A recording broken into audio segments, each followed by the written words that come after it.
Hello, everybody, and welcome to Self-Control and Stress Management. I am open to the Start Here menu that you'll find on the left-hand tab side. So this is really a one-stop shop for everything that you need to find throughout the semester, really, for the class.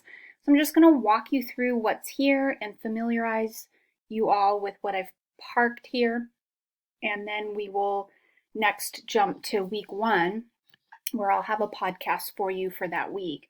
So right off the bat, I just want you to be aware of the communications tab, which is right here. I'm going to click into there. You can find all the information about how to contact me. I have office hours Monday and Wednesdays from 12 to 1:30. That's via email, via phone, or even via Zoom if you'd like. If you plan on a Zoom meeting, if you prefer the face-to-face, please just let me know ahead of time by emailing me, and I can make sure that I'm there and available.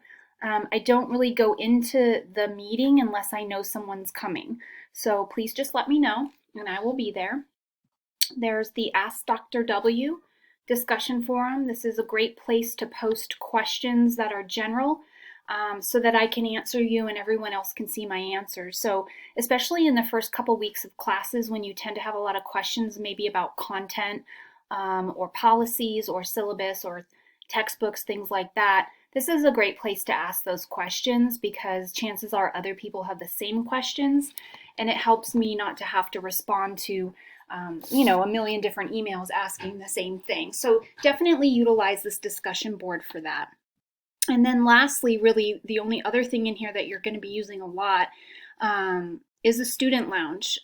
That is going to be where actually you're going to be posting your bio, and I'll talk a little bit more about that in the week one podcast. But it's also where you can talk with one another. You can ask each other questions, continue dialogue in the class, even arrange study sessions, things like that. So that'll be a good tool for you to use throughout the semester. So let's go back to the Start Here menu. Here is the syllabus. I've also emailed that to you ahead of time so that you had a chance to look it over and preview it. So please be familiar with that. Any questions, ask them now, okay? So it's a great time to really just fine-tooth comb, go through that, and ask any questions that you might have about the class. Here is my bio. It's a little bit lengthier than what yours is going to be, but I really wanted you guys to get a chance to know me.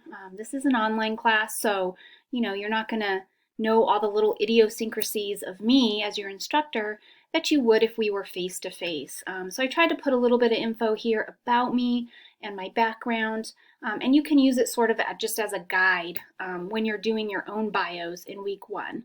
So more about that to come. Here again is all the textbook information. There's 2 texts for the class. I've sent this to you as well, but here it is again. We're going to be using the Stress, Health, and Well-Being by Harrington as our main text for the class. So chapter by chapter, each week we'll cover a chapter, and this will be the main content. And then in addition to that, we're going to be reading The Upside of Stress by Kelly McGonigal. And this is an awesome book. It's such a gold mine, and it's a very popular book out right now, a bestseller, and it just goes along really nicely with the content of the class, and it gives a different view of stress. So we're going to talk more about that. Basically, it's teaching you how to look at stress differently, and when you look at it differently, you'll be challenged to use it differently. So those are the 2 textbooks for the class. Of course, you can get like this one on Amazon pretty cheap. The bookstore has both of them. I've also put the link to the publisher for this textbook. Just make sure you have your textbooks by week 2. That's where we really start to dive into the content of the class there in week 2, and you're not going to want to be waiting on textbooks. And as I've said in the syllabus, not having your textbook is not an excuse for not doing the work, okay? So I try to get you guys this information ahead of time. Some of you have emailed me weeks ago to ask what the textbooks were, and that's awesome. I sent you back the info, and hopefully that was helpful. But I also do post the first chapter of each book via PDF in week 1 to get you started. So that buys you a little bit of time, but not much. So you definitely want to have that, as by week 3 we're diving into chapter 2. Okay. So I've also posted here cite as you write instructions. This is important for psychology students, especially because you will be required to be writing in APA format. And what that means in terms of citations is properly citing the sources that you're using as you're using them. So when you're citing the textbooks, or you're citing a video or something that you read, you want to always be citing properly. And this is just a quick 1-page document of how to do that, what that should look like for your in-text citations. So definitely take a look at that and relook at that as you go through the semester if you're not familiar with citing in APA format. Here's just a quick little blurb on how to email your professor. And I don't mean to be facetious about this, but you'd be surprised how many emails I get that are like a text message. Bad grammar, maybe not even a proper greeting, maybe not even a name at the end of the email to know who the person is.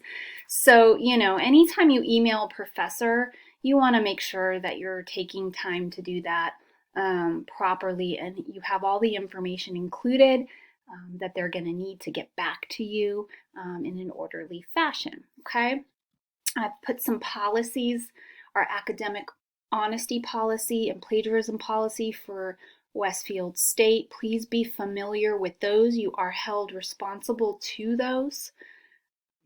I've posted a word crimes video. This is just a funny spoof about grammar and editing. We do writing in this class via our discussion posts, and those are graded written assignments where I'm not only looking for, did you properly master the concepts and did you engage in the material, but can you critically think about it, and can you talk about it in a way that gets your ideas across well and appropriately in terms of grammar and punctuation and all that good stuff. So we all make a lot of mistakes when we write. I think that's normal.